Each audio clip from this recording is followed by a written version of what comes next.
이거 집계 오류 아닌가요? 2026년 1월 11일 밤 11시 라스베이거스 CES 운영본부였습니다. 막 전달된 내부 집계표를 본 직원이 상사에게 물었습니다. 전체 혁신상의 60%가 한 나라에 몰렸다고요?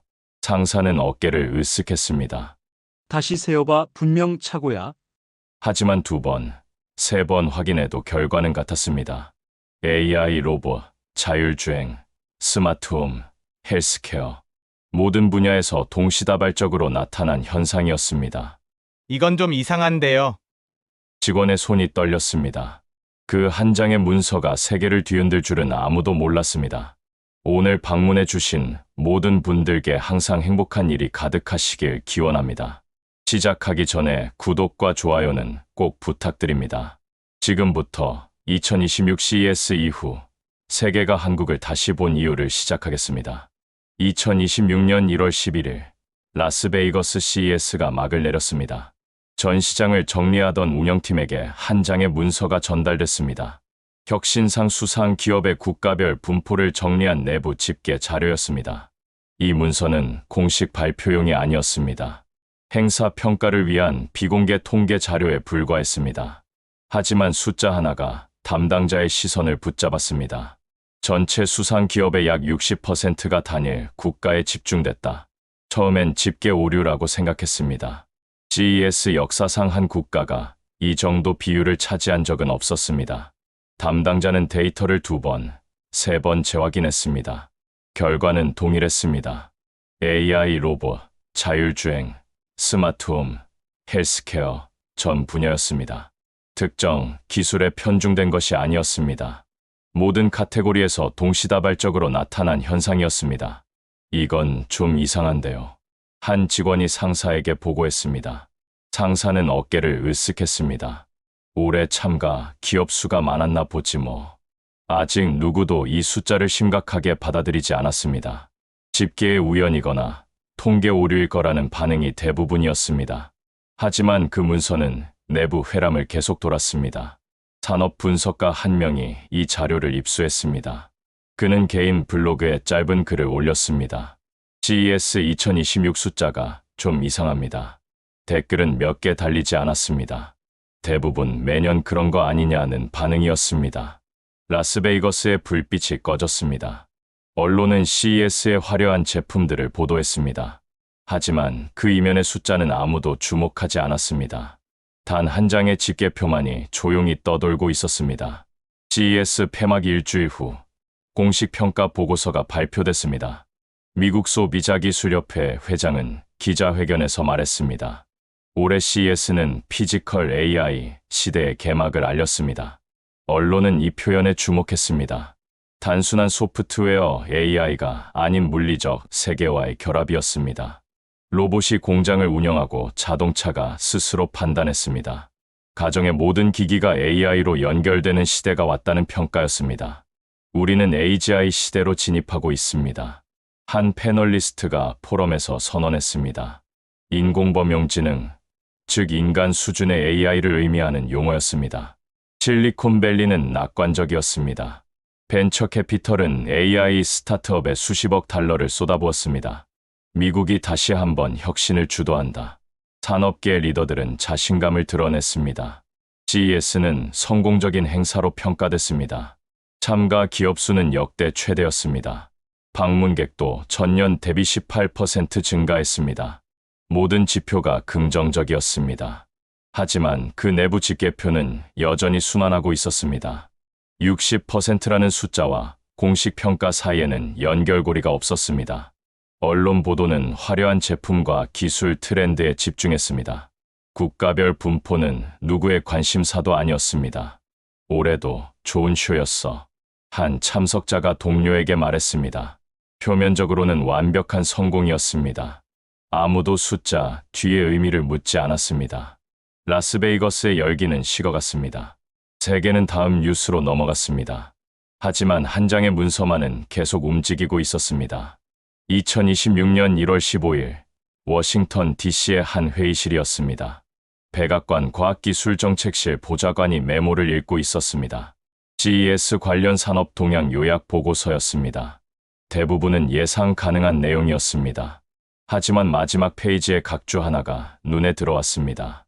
혁신상 수상 분포에서 이례적 현상 관찰됨. 보좌관은 원본 데이터를 요청했습니다.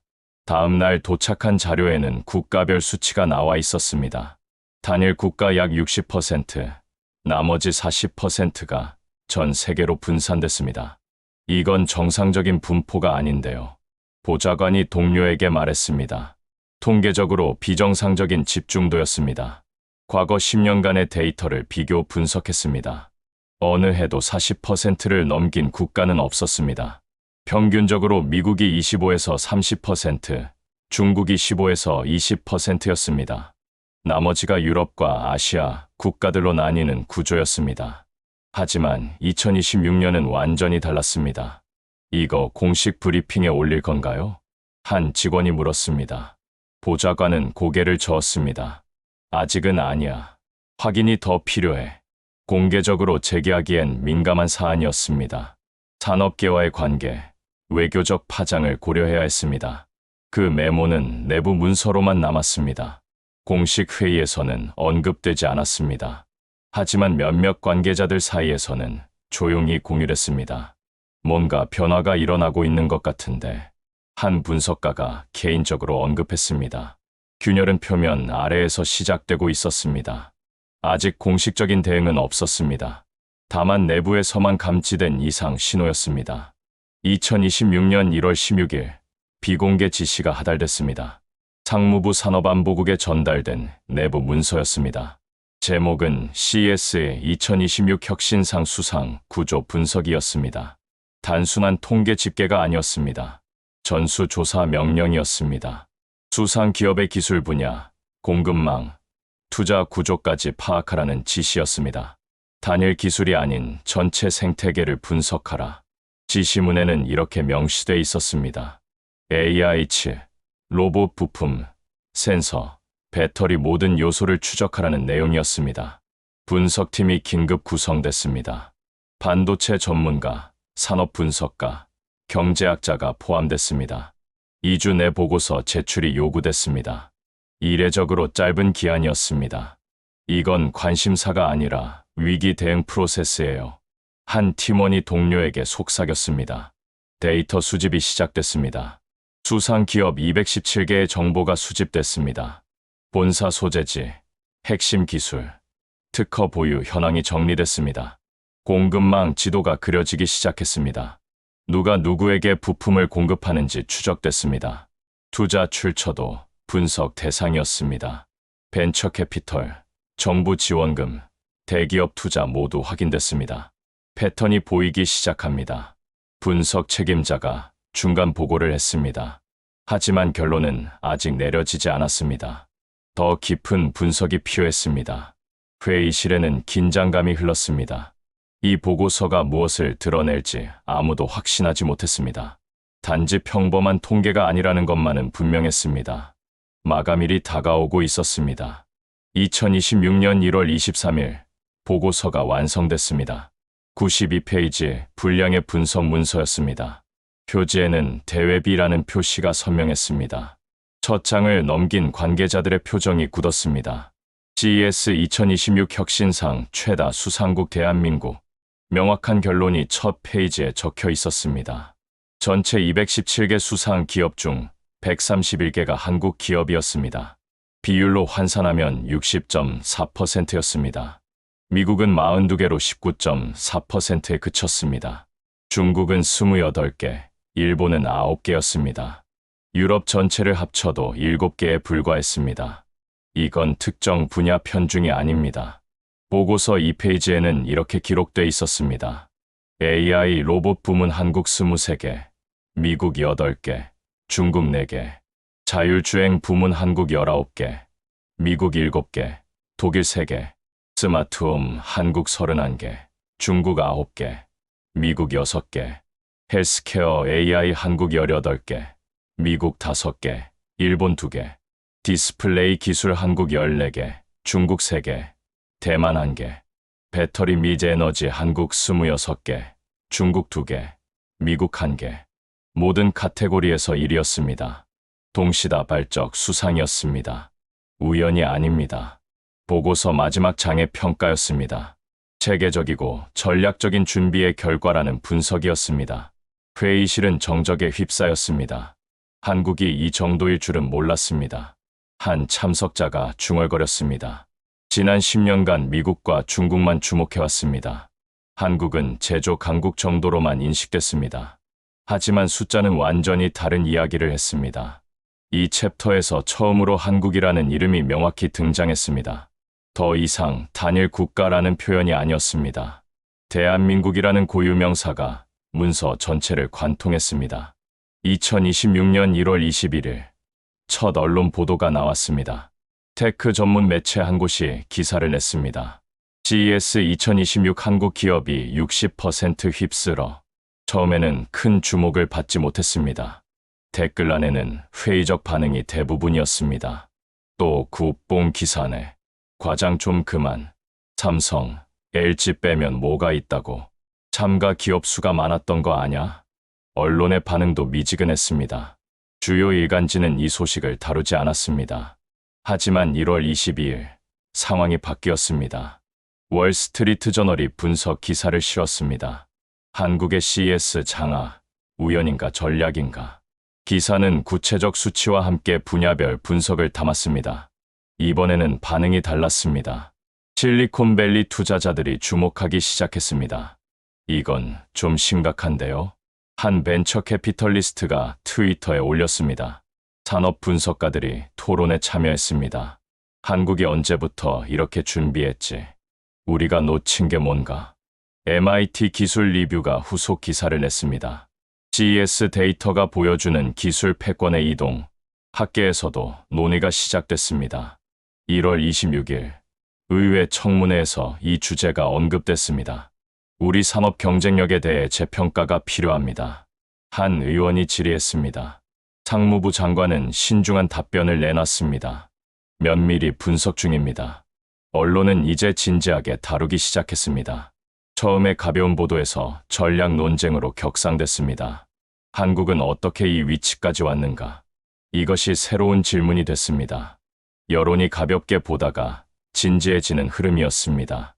2026년 1월 26일 추가 분석 보고서가 제출됐습니다. 제목은 한국의 AGI 시대 대비 전략 분석이었습니다. 이번 보고서는 단순 통계를 넘어섰습니다. 왜 한국이었는가에 대한 구조적 분석이었습니다. 핵심 결론은 7페이지에 명시돼 있었습니다. 한국은 AGI를 소프트웨어가 아닌 시스템으로 준비했다. 미국과 중국은 알고리즘 개발에 집중했습니다. 더 나은 AI 모델, 더 강력한 학습 능력이 목표였습니다. 반면 한국은 다른 접근을 택했습니다. AI가 작동할 물리적 환경 전체를 구축했습니다. 반도체가 그 시작이었습니다. HBM 메모리 세계 점유율 95%를 확보했습니다. AI 칩 패키징 기술 73%를 장악했습니다. 제조 인프라가 그 다음이었습니다.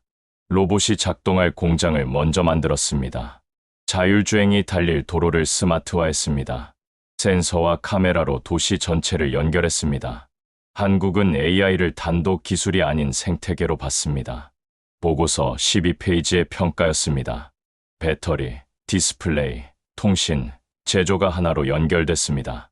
각각이 세계 최고 수준이었고 서로 통합됐습니다. 미국의 방식과 비교 분석이 이어졌습니다. 미국은 오픈 AI, 구글, 메타가 각자 경쟁했습니다. 알고리즘은 앞섰지만 하드웨어는 분산됐습니다. 중국은 정부 주도로 통합을 시도했습니다. 하지만 핵심 반도체 기술에서 막혔습니다. 한국은 반도체부터 최종 제품까지 수직 계열화했습니다. 이것이 결정적 차이였습니다. 삼성은 칩을 만들고 로봇을 만들고 가전을 만들었습니다. LG는 디스플레이를 만들고 배터리를 만들고 AI 가전을 만들었습니다. 현대는 자동차를 만들고 로봇을 만들고 도시를 설계했습니다. 이건 기업 전략이 아니라 국가 시스템입니다. 보고서 마지막 장의 결론이었습니다. 30년간 쌓아온 제조 역량이 AI 시대의 인프라가 됐습니다. 외환위기 이후 기술 자립 의지가 생태계 통합으로 이어졌습니다. 오지 세계 최초 상용화가 스마트 인프라의 기반이 됐습니다. 왜 한국이었는가에 대한 답이 명확해졌습니다. 우연이 아니라 30년 준비의 결과였습니다. 이 챕터가 핵심 논리였습니다. 감탄이 아닌 구조 설명이었습니다. 2026년 1월 27일 최종 브리핑이 열렸습니다. 백악관 상황실에 주요 관계자들이 모였습니다. 상무부 장관이 발표를 시작했습니다. 이건 자랑거리가 아닙니다. 첫 문장이 회의실을 압도했습니다. CES 60%는 결과일 뿐이라는 설명이 이어졌습니다. 진짜 문제는 그 뒤에 있는 구조였습니다. AGI 시대는 국가 생존의 문제입니다. AI가 모든 산업의 기반이 되는 시대였습니다. 제조, 국방, 의료, 에너지 모두가 AI에 의존했습니다. 그 AI를 작동시킬 하드웨어를 누가 통제하는가가 관건이었습니다. 한국은 그 하드웨어 생태계를 선점했습니다. 반도체에서 로봇까지 수직 통합을 완성했습니다. 미국은 소프트웨어에서 앞섰지만 하드웨어에서 의존적이었습니다. 중국은 반도체 제재로 핵심 기술에서 뒤처졌습니다. 현재 상황은 이렇습니다. 엔비디아 AI 칩은 한국 HBM 없이 작동 불가였습니다. 테슬라 자율주행은 한국 배터리와 센서에 의존했습니다. 아마존 물류 로봇은 한국 부품으로 조립됐습니다. 이건 무역 이슈가 아닙니다. 장관의 목소리가 낮아졌습니다. 안보 이슈입니다. 회의실에 침묵이 흘렀습니다. CES 60%라는 숫자가 이제 다르게 보였습니다. 그것은 시장 점유율이 아니었습니다. 기술 종속의 지표였습니다.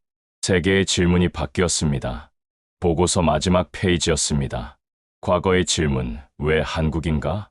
현재의 질문, 어떻게 따라잡을 것인가? 하지만 답은 간단하지 않았습니다. 30년 축적된 생태계를 5년 안에 복제할 수 없었습니다. 반도체 팹 하나 짓는데 3년이 걸렸습니다. 엔지니어 양성에는 10년이 필요했습니다. 공급망 재편에는 수십조 달러가 들어갔습니다. 이것이 2026년 1월의 현실입니다.